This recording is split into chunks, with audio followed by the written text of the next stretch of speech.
সেটা হলো আল্লাহুম্মা লাকা সুমতু আলা রিজকিকা আফতারতু।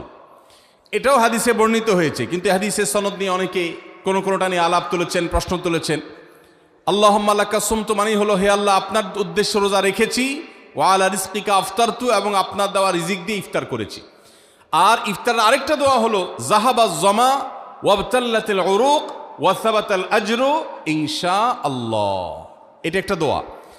যদি এগুলো দোয়ামূলক নয়, আমরা দোয়া বলছি, এটা মূলত আল্লাহর কাছ থেকে একটা প্রত্যাশা।